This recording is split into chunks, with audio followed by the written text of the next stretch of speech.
Hi everyone, welcome to EduTap. My name is Anchit. I'm your mentor for accounts in UPSC, EPFO, EOAO and APFC. अब आपने EPFO, EOAO and APFC exam को देने की सोच ली है, तैयारी भी शुरू कर दी है। पर जब आप अकाउंट्स जैसे सब्जेक्ट को, जिसको आपने पहले कभी नहीं पढ़ा है, पढ़ना शुरू करते हो तो आपको लगता है कि भाई ये आसान नहीं होने वाला है, इसको तो पढ़ने में बहुत टाइम लगेगा। और कहीं ना कहीं फिर दिमाग में आता है कि इसको छोड़ देते हैं या इसको कैसे करेंगे, तो दिमाग में बहुत ज़्यादा कन्फ्यूज़न आनी शुरू होती है। लेकिन आपने इंपॉर्टेंस तो अकाउंट्स की देख ली होगी अभी अभी, आप इसको छोड़ने का मत सोचिएगा। ठीक है, 2023 में अकाउंट्स में से ईओएओ में 10 क्वेश्चन आए थे और एपीएफसी में 12 क्वेश्चन आए थे। और मैं क्वेश्चंस की बात कर रहा हूँ, मार्क्स की नहीं। मार्क्स पर क्वेश्चन तो और भी ज़्यादा है, मल्टीप्लाई अगर करूँगा टोटल मार्क्स, तो 10 क्वेश्चन ईओएओ में और 12 क्वेश्चन एपीएफसी में आए थे। अब 2025 में मुझे लगता है कि इससे कम तो नहीं, शायद ऊपर ही चले जाएं दोनों में। और इसको छोड़ने का बिल्कुल ये मत सोचिएगा, खास करके ये सोच के कि मैं जीएस वाले सब्जेक्ट्स में अच्छे नंबर ले लूंगा, अकाउंट्स में नहीं भी आएंगे तो चलेगा। भाई जीएस हर बंदा पढ़ रहा है, वहां पे अगर आपके मार्क्स आएंगे भी, बाकी लोग भी ला रहे हैं, आप एक्स्ट्रा क्या कर रहे हो? लाखों में से जब 100-200 सीट है, आप क्या एक्स्ट्रा कर रहे हो? वो यही है, जो बंदा अकाउंट्स में अच्छे नंबर मार गया उसके सिलेक्शन के चांसेस बढ़ जाएंगे। सो दिस इज समथिंग जो आपको कंपटीशन को बीट करने में हेल्प कर सकता है। लेकिन जैसा मैंने बोला, अकाउंट्स को जैसे ही शुरू करते हो दिमाग में ये डाउट आ रहा है कि सर समझ ही नहीं आ रहा कहाँ से शुरू करें, बड़ा कॉम्प्लेक्स लग रहा है, कभी पढ़ा ही नहीं ज़िंदगी में। और ये इसीलिए होता है क्योंकि हमें पता ही नहीं है कि अब इंपॉर्टेंट टॉपिक्स क्या पढ़ने हैं, किस सीक्वेंस में पढ़ने हैं, क्या बेस्ट सोर्स रहेगा जो मुझे कम टाइम में रेलेवेंट चीज़ें पढ़ा दे, और कितना टाइम मुझे देना चाहिए, कम से कम कितने दिनों में मैं अकाउंट्स को कवर कर सकता हूँ ईपीएफओ के लिए। तो मैं इसका आंसर अभी आपको देता हूँ और फिर बताऊंगा कैसे। 12 दिन, 12 दिनों में आप उतना अकाउंट्स पढ़ सकते हैं जितना आपको ईपीएफओ में अच्छे मार्क्स लाने के लिए बहुत रहेगा। अब क्या ये 12 दिन का फिगर मैं एग्जेजरेट कर रहा हूँ? होता है ना कई बार यूट्यूब पे लोग कुछ भी बना देते हैं, मैं एग्जेजरेट बिल्कुल नहीं कर रहा हूँ। सब कुछ आपको पास्ट ईयर पेपर्स के बेस पे, फैक्ट्स के बेस पे बता रहा हूँ। बट हाँ, अगर आप कहोगे कि सर ये जो आप प्लान बता रहे हो 12 दिन पढ़कर मैं कोई भी क्वेश्चन, कैसा भी क्वेश्चन आए, मैं सॉल्व कर पाऊंगा, आंसर है नहीं। ऐसा 12 दिन में आप नहीं कर सकते। फिर उस टाइप की अनसर्टेनिटी को कवर करने के लिए तो आपको अकाउंट्स पूरा ही पढ़ना पड़ेगा। अगर आपके पास टाइम है तो वैसे पढ़ लीजिए, नहीं तो ये वीडियो देख लीजिए जहां हम कब टाइम में अकाउंट्स को करना चाहते हैं, ये मानकर कि अगर ज़्यादा प्रोबेबिलिटी वाली चीज़ें पढ़ी जाएं तो एग्ज़ाम में कुछ अच्छी परफॉर्मेंस दी जा सकती है, in spite of giving less effort. आगे जाने से पहले मैं आपको बताना चाहूंगा कि अगर आप एपीएफसी या ईओएओ एग्जाम के लिए नए हैं, we have a free guide book for you. ये गाइड बुक आप, ये एपीएफसी की है, ऐसी ही ईओएओ की है। आप गाइड बुक वीडियो में दिए गए डिस्क्रिप्शन में लिंक है, वहां पर क्लिक करके आप डाउनलोड कर सकते हैं। और ये गाइड बुक बहुत ही कॉम्पैक्ट है, बहुत ही सुंदर है, कलरफुल है। इसमें आपको बेसिक इन्फॉर्मेशन तो मिल ही जाएगी एलिजिबिलिटी, पैटर्न, वैकेंसीज के बारे में, बट तीन बहुत इंपॉर्टेंट चीज़ें जो मुझे लगता है आपको चाहिए होंगी। डिकोडेड सिलेबस, नोटिफिकेशन में सिलेबस दिया ही नहीं है, कैसे पता करोगे हर सब्जेक्ट में क्या पढ़ना है? आईआर में, लेबर लॉ में, सोशल सिक्योरिटी में, ये आपको हेल्प करेगा। प्रीवियस ईयर क्वेश्चंस कहाँ है नोटिफिकेशन में, कैसे पता लगेगा कैसे क्वेश्चन आते हैं? कंसेप्चुअल आते हैं, फैक्चुअल आते हैं, करंट अफेयर्स के कितने आते हैं, स्टैटिक के कितने आते हैं, वन लाइनर आते हैं, पैराग्राफ बेस्ड आते हैं, कैसे पता लगेगा? ज़रूरी है ना जानना। प्रीवियस ईयर क्वेश्चंस आपको मिलेंगे यहाँ पे, और कौन सी वो रेलेवेंट सोर्सेज हो सकती हैं जिनको मैं कम टाइम में टू दी पॉइंट पढ़कर इस एग्जाम में अच्छी परफॉर्मेंस दे सकता हूँ। तो ये सारी चीज़ें आपको इस गाइड बुक में मिलेंगी जो इस वीडियो के डिस्क्रिप्शन में दी गई है। क्लिक कीजिए, ज़ीरो चार्ज पे डाउनलोड कीजिए, 4-5 घंटे लगाकर पढ़िए। It would be a good dose as a motivation for you to start your UPSC, EOAO and APFC prep. अब अकाउंट्स का स्कोप तो बहुत वास्ट है, ठीक है। अगर आप ये सारा करना चाहते हो, जैसे मैंने बोला कि सर कोई भी अनसर्टेनिटी ना रहे, ये तो 12 दिन में नहीं हो सकता भाई, ये तो शायद फिर 120 दिनों में ही करना पड़ेगा। तो अगर आपके पास वो टाइम है, आप लगाओ। मैं तो बोलूंगा ऐसे करो, अगर मैं एस्पिरेंट होता तो मैं ऐसे ही करके जाता, मैं कुछ भी ना छोड़ता। बट हम वैसे हैं नहीं। हम इतने दिनों से वीडियोस बना रहे थे कि भैया कर लो तैयारी, नोटिफिकेशन आएगी, हमने नहीं की। अब हमारे पास टाइम नहीं, अब 4 महीने और सारे सब्जेक्ट्स करने हैं, तो अकाउंट्स को तो मैं दिन में शायद 2-2.5 घंटे भी दे दूं तो बहुत गनीमत है। तो अब मैं आपको बताऊंगा कि कैसे 12 दिन में आप अकाउंट्स के मोस्ट इंपॉर्टेंट टॉपिक्स कर सकते हैं, जहाँ से हिस्टोरिकली क्वेश्चंस आते रहे। तो ये वो मैं आपको तकरीबन 6 टॉपिक्स बता रहा हूँ। Principles of accounts, trial balance and errors, accounting standard for inventory, journal ledger. ठीक है, इसका आप सीक्वेंस चेंज कर लेना। ये आपका नंबर 1 पे पढ़ना है, ये नंबर 2 पे, ये नंबर 3 पे, ये नंबर 4 पे सीक्वेंस बता रहा हूँ, ये नंबर 5 पे और ये नंबर 6 पे। Account standard for PP, PP stands for property plant and equipment and preparation of final accounts. ये 6 टॉपिक्स हमें करने हैं।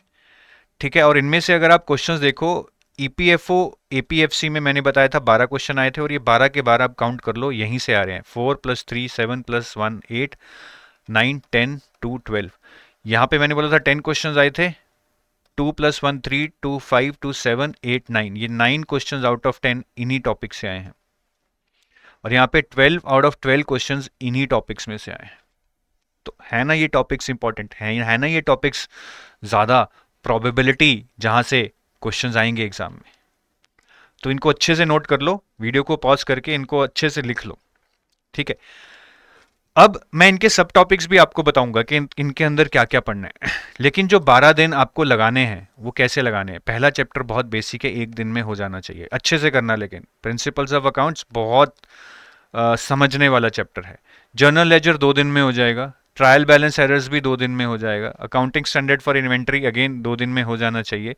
पीपी में शायद ज़्यादा टाइम लग जाए, but let's target 2 days. Preparation of final company accounts, इसमें टाइम लग सकता है, इसमें शायद आपको 3 दिन लग जाए। तो इस तरह से आपने अपना टाइम बांटना है। अगेन अब आप ये मत सोचना कि 12 है तो 12 है। अगर आप स्लो रीडर हो, आराम से पढ़ना चाहते हो, या आपके पास टाइम है, तो आप 12 से 15 भी लगा लो। बट हाँ, 12 से 30 दिन नहीं होना चाहिए, क्योंकि आपके पास टाइम ऑलरेडी कम है।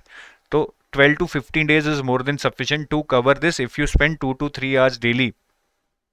ठीक है, अच्छे से, तो ये हो जाना चाहिए। अब इन एरियाज में जो मैंने आपको बताए हैं, चैप्टर्स बताए हैं, हमें क्या क्या चीज़ें पढ़नी है। प्रिंसिपल ऑफ अकाउंट्स में ये तकरीबन आप लगा लो 12 कॉन्सेप्ट्स हैं, 12 प्रिंसिपल्स हैं।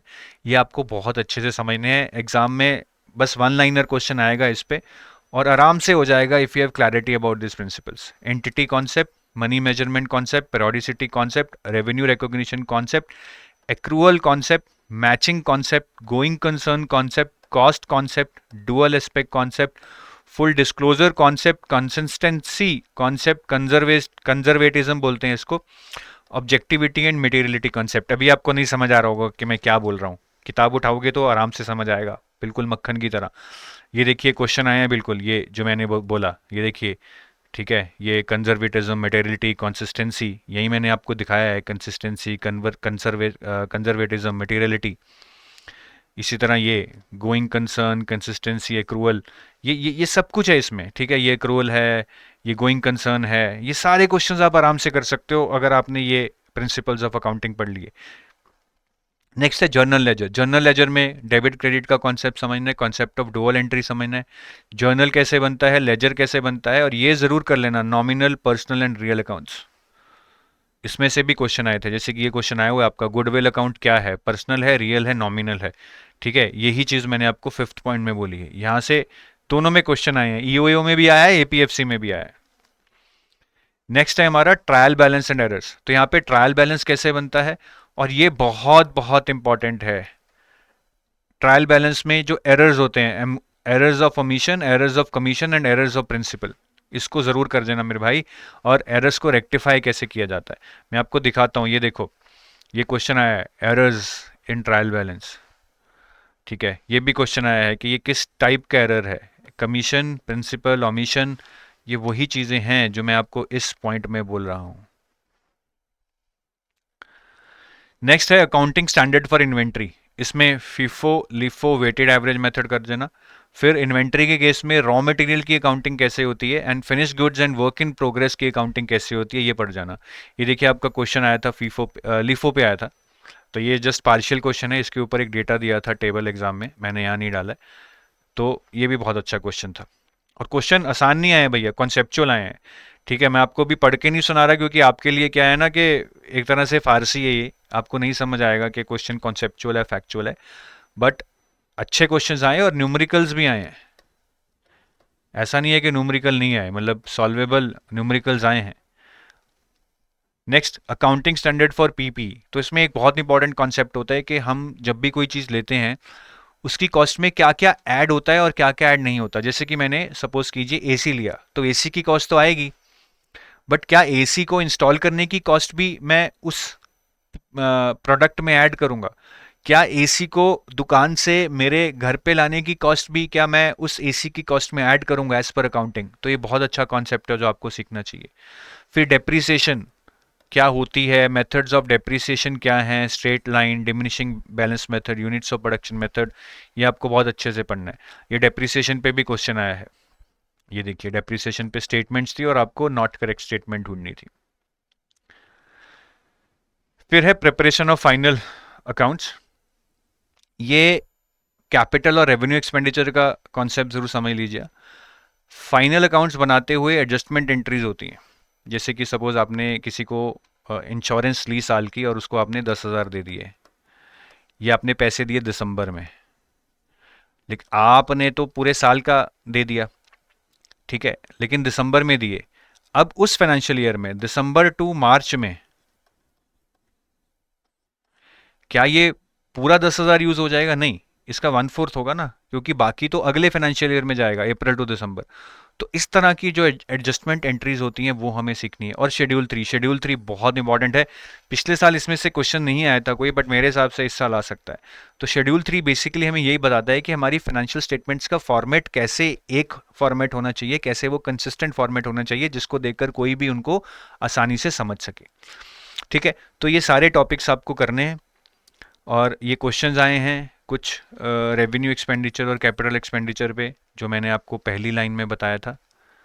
फिर आप देखिए, ये भी कैपिटल एक्सपेंडिचर पे क्वेश्चन आया है।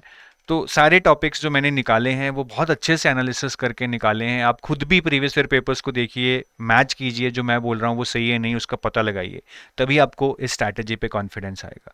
अब इन टॉपिक्स को करना कहाँ से है?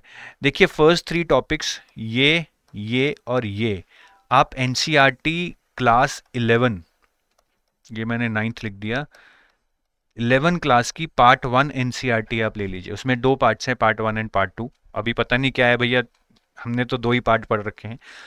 तो 3 साल पहले तक तो 2 ही पार्ट थे, अब कुछ चेंज हो गया तो पता नहीं, बट ये 3 टॉपिक्स आपको मिल जाएंगे पार्ट 1 में। अगर एक बुक होगी तो उसमें भी पक्का होंगे।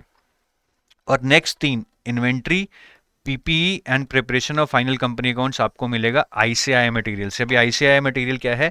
Indian institute of chartered accountant जो है, वहाँ पे ये मटेरियल आपको मिलेगा। मैं आपको दिखा देता हूँ। तो आप अगर जाएंगे आईसीआई की वेबसाइट पे, ऐसे आपने जाना है, ठीक है। तो यहाँ पे स्टूडेंट्स के अंदर जाएंगे, बीओएस नॉलेज पोर्टल, फिर यहाँ पे आप क्लिक करेंगे, click here to visit BOS knowledge portal. ठीक है, ज़रा वेट करते हैं, मुझे भी, हाँ, फिर यहाँ पे आप जाएंगे स्टडी मटेरियल न्यू स्कीम, फिर आप इंटरमीडिएट में जाएंगे। 3 लेवल होते हैं, हमने जो पढ़ना है वो इंटरमीडिएट में है। इंटरमीडिएट इंग्लिश मीडियम, फिर सबसे पहला पेपर एडवांस अकाउंटिंग, उसमें हम जाएंगे मॉड्यूल 2 में। ये वीडियो को आप दोबारा देख लीजिएगा, इतनी जल्दी अगर लिखा नहीं जा रहा है। फिर हम जाएंगे असेट्स बेस्ड अकाउंटिंग स्टैंडर्ड्स में, जो सबसे यहाँ पे चैप्टर 5 है। और इसमें ये 2 पढ़ने हमें, valuation of inventory and property plant and equipment, PPE, जो मैं आपको बता रहा था।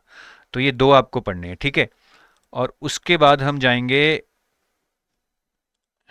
मॉड्यूल 3 में, हमें जाना है, हाँ, फिर हम जाएंगे इस मॉड्यूल 3 में हम जाएंगे तो chapter 11 financial statement of companies है। इसमें हम जाएंगे तो प्रिपरेशन ऑफ फाइनेंशियल स्टेटमेंट्स, ये वाला यूनिट हमें पढ़ना है, preparation of financial statements of companies, ठीक है। तो मैंने यही चीज़ें आपको बताई थी। तो अगर आप यहाँ देखेंगे, ये इन्वेंट्री हो गया, ये पीपी हो गया, और ये फाइनल अकाउंट्स हो गया, which is preparation of final financial statements. Clear है जी सब कुछ? बहुत अच्छे से मैंने समझाया है। इस वीडियो को 2-3 बार देखो, क्लैरिटी हो जाएगी कि करना क्या है। और अगर आप कुछ असिस्टेड प्रिपरेशन चाहते हैं ईपीएफओ के लिए, तो हमारी वेबसाइट पे जाके आप हमारे कोर्सेज भी एक्सप्लोर कर सकते हैं। तो ये अगर आप कोर्सेज के अंदर जाएंगे, ये edutap.in करके हमारी वेबसाइट है, कोर्सेज के अंडर जाएंगे तो यूपीएससी ईपीएफओ कोर्सेज पे जाइए। यहाँ पे आपको 3 कोर्स दिखेंगे। मास्टर कोर्स वो कोर्स है जो सब कुछ कवर करता है, सारे कंपोनेंट्स के, मतलब वीडियोस, नोट्स, क्विजेज आपको मिलेंगे, मॉक टेस्ट मिलेंगे। फिर कुछ यूपीएससी सिविल सर्विसेज वाले एस्पिरेंट्स होते हैं ना, उनको लगता है कि सर जीएस हमें आता है, हमें कुछ स्पेशल सब्जेक्ट्स दे दो, जैसे statistics, accountancy, social security, labour law, computer awareness, auditing and insurance. उनके लिए ये है, इसमें आपको यही 6 स्पेशल सब्जेक्ट्स मिलेंगे। और अगर आप सेल्फ प्रिपेयर कर रहे हैं तो भैया टेस्ट सीरीज शायद आपको चाहिए हो, जिसमें चैप्टर वाइज क्वेश्चंस चाहिए होंगे, मॉक टेस्ट चाहिए होंगे, तो ये टेस्ट सीरीज में आप एनरोल कर सकते हो। ठीक है, so with that I take your leave. I wish you best of luck. अभी बहुत कठिन टाइम है और इम्पॉर्टेंट टाइम है ईपीएफओ एस्पिरेंट्स के लिए, बट चलते रहिए। जो ये 4 महीने दम लगा गया वो सिलेक्शन लेने के काबिल बन जाएगा। Bye bye.